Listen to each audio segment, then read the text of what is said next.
Irmão, ali começou, irmão, havia muitas ofertas dos meus amigos que trabalhavam ali.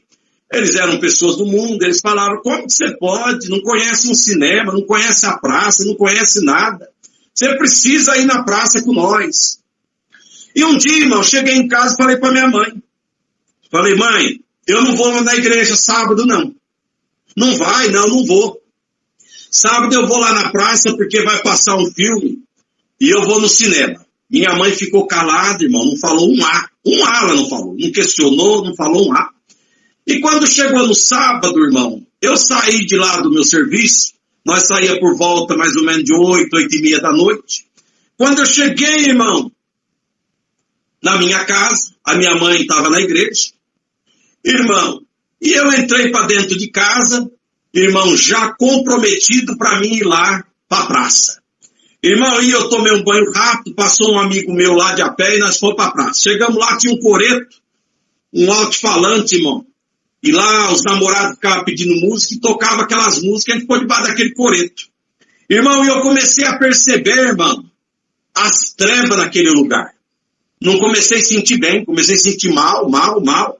Aí falei para um amigo meu, irmão.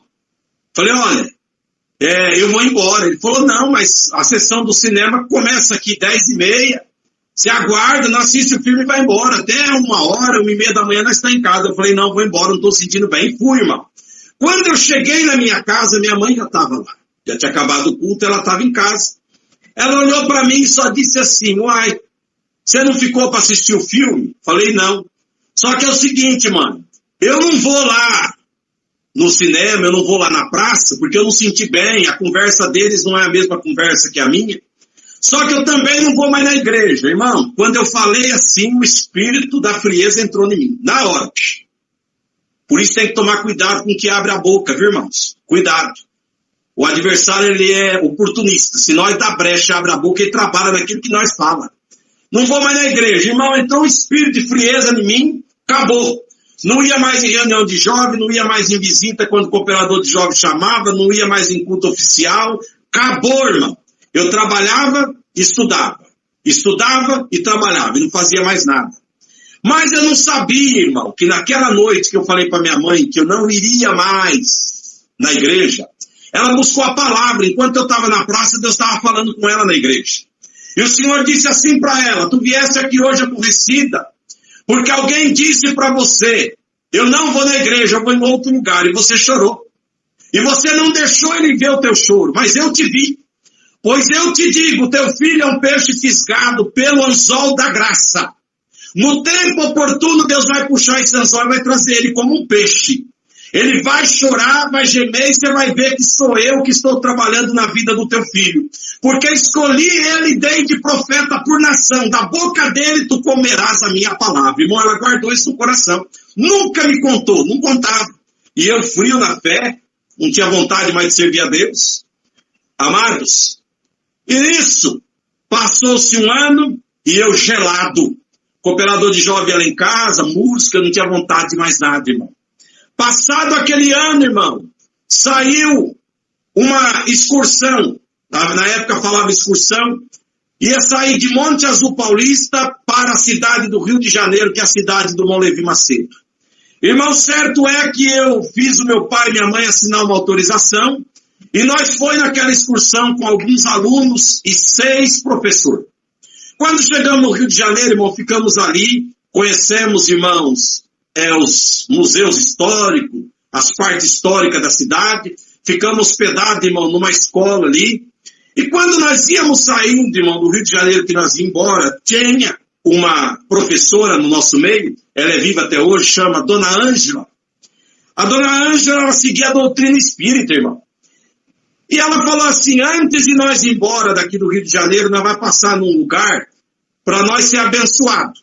Porque essa cidade aqui, ela tem fama de ser perigosa, tem uma cidade aqui que tem fama de ser muito carregada, nós vamos passar lá, vocês vão receber lá um doce e nós vamos ser abençoados. Irmãos, para mim que estava numa frieza espiritual, tanto faz como fez, não senti arrepio, não senti nada, e fui embora. Quando chegamos no local, irmão, era um local espaçoso, tinha alguns ônibus, van, perua, Kombi, tinha que não acabava, irmão. Parecia que a Volkswagen tinha encostado todas as perua Kombi naquele lugar. Bastante perua Kombi. Irmão, quando nós encostamos aquele ônibus, irmão, ali, nós entramos por aquela porta, recebemos um papelzinho, tinha um número. E nós foi sentando, irmão, numas arquibancadas que tinha ali. Toda a turma nossa sentamos junto. E olhando para a frente, tinha um altar muito grande, era um púlpito, né? Um púlpito grande, uma única cadeira naquele púlpito. De repente, irmão, quando nós olhamos lá, veio um homem, vestido de branco, sentou naquela única cadeira, ficou 3 pessoas à sua esquerda, 3 à sua direita, e ele lá de cabeça baixa. De cabeça baixa, o tempo inteiro, irmão. Irmão, e começou a falar um número no alto-falante. Número tal, a pessoa subia lá, cada um descia com uma forma diferente. Um descia chorando, outro descia rindo, outro descia com uma forma assim de expressão espantado. E quando chegou a vez da nossa turma, que um colega meu subiu, quando ele desceu, eu perguntei para ele, o que ele fala? Porque nós não escutávamos o que ele falava, irmão, só ouvia a senha. Nós via que eles ponhavam a mão sobre a mão dele, mas não escutávamos o que ele falava. O que ele fala? O meu amigo falou, olha, aquele homem sabe de tudo. Falei, Por quê? Ele falou, contou a vida do meu pai, da minha mãe, contou até o que vai acontecer no futuro, até a que idade que eu vou viver, ele falou. Irmão, quando ele falou isso, eu senti na hora, dentro do meu coração, o temor de Deus. Falei, Senhor Jesus, me cobre com o teu sangue. Eu estou agora, Senhor, no ninho do adversário. E eu não tinha para onde ir, irmão, não tinha jeito de eu sair para fora, eu tive que ficar ali. Irmão, e de repente anunciou meu nome. A dona Ângela, que sabia que eu carregava dentro do coração, irmão, a doutrina cristã de Cristo, ela me chamou e falou, vai lá, Tomazé, vai lá, agora é tua vez. Irmão, e eu fui. Quando eu cheguei de frente daquele homem, ele com a cabeça baixa, eu não conseguia ver nem a expressão da face dele. Eu só ouvi quando um dos ajudantes disse assim para mim, coloca a tua mão sobre a dele. E ele estava com a mão assim. E eu vim, irmão, e coloquei minha mão assim, desse jeito. Quando eu coloquei minha mão sobre a mão dele, ele tirou. Voltou a mão, o ajudante falou, coloca de novo. Coloquei de novo, ele tirou. Irmão, naquele momento, aquele homem só resmungou para os que estavam ao seu lado. Vocês se concentrem. Foi essa palavra que ele soltou, irmão. Voltou a mão. O ajudante dele falou, coloca de novo a mão. Quando eu coloquei a mão sobre a mão dele, irmão, na simplicidade, não tinha nada no meu coração, simplicidade, coloquei a mão sobre a mão dele. Aquele homem que estava com a cabeça baixada, ele levantou a cabeça, olhou dentro dos meus olhos e falou assim, tem alguém maior do que eu, superior a eu, que não deixa eu ver o teu passado, não deixa eu contar o teu futuro. A única coisa que eu vejo agora é uma mulher de cabelos grisalhos, ajoelhada, com pano branco na cabeça, pedindo a esse ser que eu não toque em você. Glória ao nome santo do Senhor. Irmão, naquele momento me veio na mente as reuniões de jovem, me veio na mente as santas visitas, os recitativos, e Deus me visitou de cima daquele altar junto daquele endemoniado. Eu comecei a chorar. E quando eu comecei a chorar, a visitação do Espírito Santo me tomou, irmão, eu vi uma vara verde, eu tremi, irmão, não era de medo, era de presença do Espírito Santo. E ali eu desci, irmão.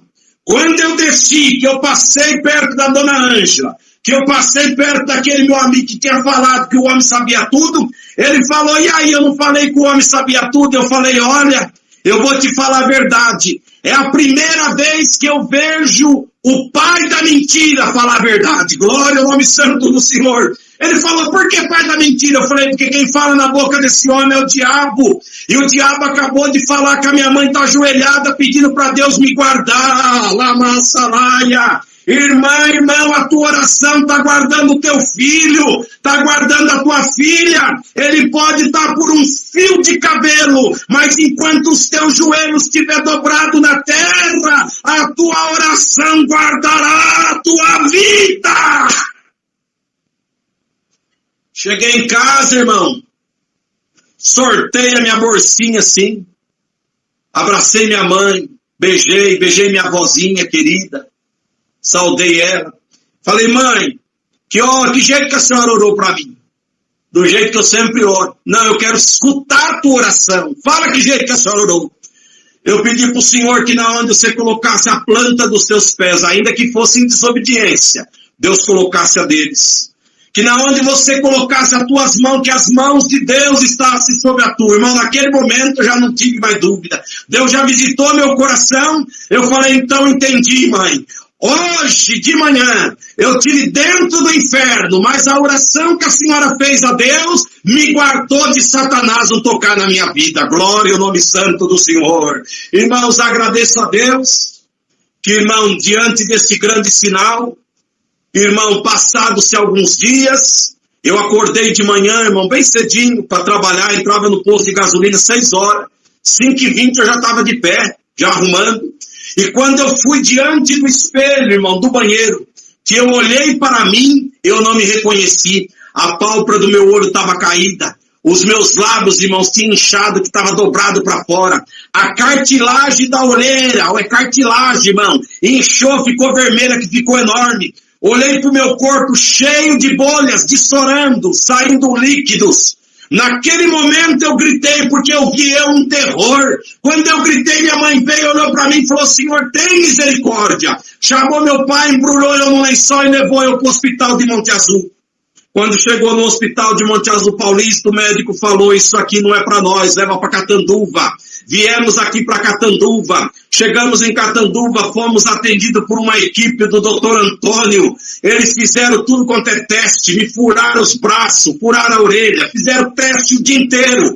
No final do dia, era 7 horas da noite, Dr. Antônio chegou com a mão em cima assim do dialeto e falou, é o seguinte, seu Benedito, pega o teu filho, leva para o Hospital das Clínicas em São Paulo, tem uma equipe médica que já está esperando ele amanhã cedo lá, só se eles puderem fazer alguma coisa para ele, eu não tenho o que fazer para o teu filho em Catanduva, amados. Deus preparou, fui para São Paulo, chegou em São Paulo, ficamos 3 dias, exame de sangue, exame disso, exame daquilo. Depois de 3 dias, os médicos chamou minha mãe, meu pai e eu, entramos num consultório, 3 médicos em pé, um professor sentado. Ele olhou para minha mãe e para meu pai e falou, infelizmente não tem o que fazer para o teu filho. O que está nele é uma lepra, um fogo selvagem. Nós não tem tratamento para isso, mas em Uberaba tem um hospital de uma senhora, é um hospital filantrópico. Ela cuida desse tipo de enfermidade. Ela dá pelo menos um conforto para a pessoa até a pessoa morrer. Leva o teu filho para lá. Glória ao nome santo do Senhor. Quando ele disse assim, minha mãe olhou para aquele professor, aleluia, cheio de diploma na parede. Ela falou, doutor, o senhor está desenganando meu filho, eu não tenho o que fazer, já fiz doutorado para fora do país, mas não tem remédio para isso. Ela falou, então glória a Deus na altura. Ele falou, por que a senhora está glorificando a Deus? Ela falou, porque isso aí é o anzol da graça que está no beiço do meu filho. Deus vai trazer ele agora para o batismo. Foi nesse momento, irmão, que eu fiquei sabendo da palavra. Eu olhei para minha mãe, ignorei e falei, uai, que Deus que é esse que maltrata a carne, massacra a carne, judia de nós para chamar na graça? Que Deus que é esse? Irmãos, e voltamos. E eu dentro do carro não dava um pio, eu estava revoltadíssimo. Irmão, e quando chegamos na minha cidade, Monte Azul Paulista, família toda reunida querendo notícia, tem um tio, irmão, que chama Sebastião Tomazella, conhecido por Triunfo. Irmão, e meu tio estava lá, meu tio não é crente. Ele olhou quando a minha mãe deu a notícia e meu pai, ele falou, não, Lia, não vai levar o rei lá pro fogo selvagem, pro hospital, não. Vamos levar ele lá no Chico Xavier. Chico Xavier vai fazer uma reza, vai fazer alguma coisa para ele, vai limpar ele.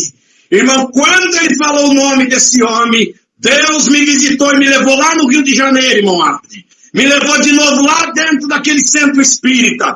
Aí o Senhor tomou minha boca, não foi eu, foi Deus. E Deus colocou essas palavras na minha boca. Meu tio, minha mãe dentro do consultório médico falou que isso que está acontecendo comigo é obra de Deus. Se é obra de Deus, o único que pode me curar é Deus. E o diabo nada pode fazer para mim. Glória ao nome santo do Senhor. Amados, resumindo a obra, comecei a congregar.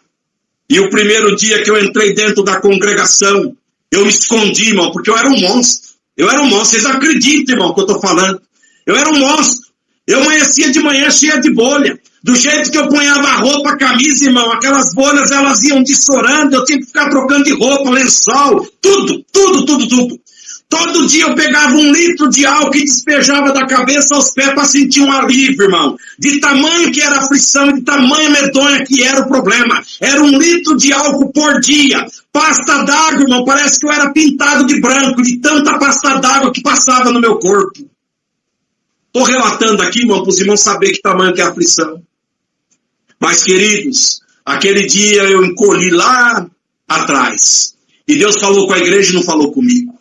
E eu falei, meu Deus, eu sou tão miserável assim que eu não ouço nenhuma palavra. Senhor, se tu fazer a obra me libertar, eu vou batizar. Quando eu pensei assim, o Senhor tomou o profeta da terra. E o servo de Deus pregando disse, você acabou de fazer um propósito aí. Você quer fazer uma barganha com Deus, que se Deus te libertar, você vai batizar. Mas Deus te anuncia hoje, Deus não faz barganha com homem. Vem do jeito que você tá, vou libertar o câncer da tua alma. E depois as demais coisas eu vou prover na tua vida. Irmãos, daquele dia em diante, nunca mais eu tirei os meus pés da casa de Deus. Comecei a congregar firme. Cooperador de jovem não tinha nojo de mim, nem a mocidade, me levava para as visitas. Irmão, enfim, vou resumir aqui. Demorava muito tempo aquela época para ter batismo, irmão. Era pouco ancião que tinha. Na minha região mesmo, irmão, os anciãos, saía o irmão Luiz Sanches de São Paulo para fazer batismo, irmão, para nós. Luiz Sanches. Irmão Basílio Gitte saía de São Paulo para fazer batismo para nós. Nós não tinha ali ancião. Irmãos, mas eu quero glorificar Deus, que 6 meses depois daquela palavra o Senhor preparou um serviço de batismo. Naquela noite o Senhor chamou, irmão, 5 almas. E eu fui o último a entrar no quartinho. Quando eu entrei, os irmãos sabiam meu problema. Falaram, irmão, ele tem que ser o último a ser batizado. Quando eu estava esperando para ser batizado nas águas, dentro do quartinho, o Senhor veio e me selou com a promessa do Espírito Santo. Aleluia! Glória a Deus, já não me contive, já não consegui trocar. Meu querido cooperador, irmão Jurandir de Monte Azul Paulista, foi trocando a minha roupa e eu fui falando em linguagem do céu, tomado pelo Espírito Santo. Quando eu entrei dentro das águas, as águas chacoalhavam porque o poder era muito grande na minha alma. Agradeço a Deus que eu fui batizado em nome de Jesus Cristo para perdão dos meus pecados. Em nome do Pai, do Filho e do Espírito Santo para o cumprimento da justiça. Saí das águas enfermo, irmão. Mas já não queria saber se estava enfermo. Eu estava com uma glória tão grande dentro de mim. Passou 1 mês, 2 meses, 3 meses depois. Deitei enfermo. Mas quando eu levantei de manhã, irmão, já levantava olhando para minhas bolhas que tinha crescido. Naquela manhã, quando eu levantei, eu olhei para a minha pele e não tinha mais bolha. Passou 1 dia, não deu mais bolha. Passou 2, não tinha mais bolha. 15 dias depois, não tinha mais bolha. Deus me libertou do pecado e me libertou do fogo selvagem. Estou aqui, irmão, limpo, lisinho, sem nenhuma marca. Porque a obra que Deus começa, Ele termina. Ele não deixa marca. Poderá ser que você está esperando a obra de Deus na vida de alguém. E Deus te anuncia hoje. Eu estou chegando para fazer a obra. Fica firme, não saia do lugar, porque a obra vai ser concluída. Glória a Deus.